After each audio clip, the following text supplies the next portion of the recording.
Hi, my name is Vashon Jordan Jr. I am a senior here at Columbia College Chicago and the author of Chicago Protest, A Joyful Revolution. Over the summer, I covered 37 different demonstrations and protests across the city of Chicago, and I wanted to find a way to cement this work in history besides just social media posts. The idea of a book was floating around a little bit throughout the summer, but it really seemed like a large task and I wasn't quite ready to take on, given no experience that I had with it. As the summer started to go on a little more at the end of August, I started to think a little more about putting the books together. And in September, I really started to work towards it. And in 5 weeks, the book was started and finished and released on October 17th. In general, when it comes to photographing protests, I always go out and I try to figure out what protests are happening, what are the demands, who's in charge of it, and really assess the scene and find ways to capture the entire mood and in what ways that my photo can convey what the people were there for, what they're talking about, what the demonstration is for. From there, with the book, I went through and I looked at all the photos I had, which I shot over 17,000 images.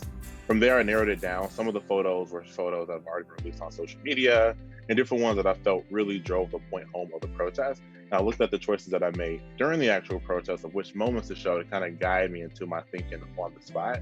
From there, I went through and compiled the images together, wrote the captions for them, and was able to go ahead and roll the book out through Amazon. Confidence was a big thing throughout this entire process. As I started to go through it, it was tough work, very long hours and days, 7 days a week, work on this book for 5 weeks straight. There was never a time where I really wanted to quit so much during the book making process because I was determined to get it done, but it did take me a while to start on it. One of the things you think about when it comes to a book is a publishing company or someone to help you out with this.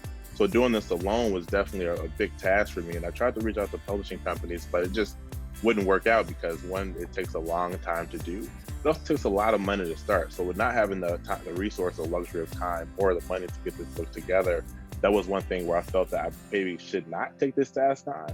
But I wanted to go ahead and do it because I knew that this work wasn't for me, but it was for all the young people that were out there protesting over the summer and cementing their work in history and showing all of the work that was done over the summer collectively.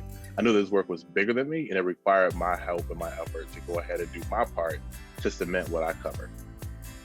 For me, this work is important because this is a fight for the Black life. And we went out here on May 30th, and the very first protest was inspired by the killings of George Floyd, who's a Black man. I'm a Black man as well. So this work was very personal for me because I know the experiences the protesters are going through. And me, this is more of like my fight as far as coming out to the protest and using my camera to be what I can contribute to this movement. And I want people just to see that the energy never died out. A lot of different cities around the country had daily protests going on. Here in Chicago, there was a lot of weekly events, activities, but even if there wasn't a big protest over the news, there was work happening in the communities. So many demonstrations in this book are exclusive photos where no other news outlets or photographers capture this.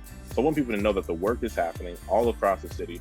Whether it makes news headlines or not, that's not what the purpose of this work is for. So it's there, and I want people who were not able to be at the protest to be able to get a front row seat to see what happened over the summer.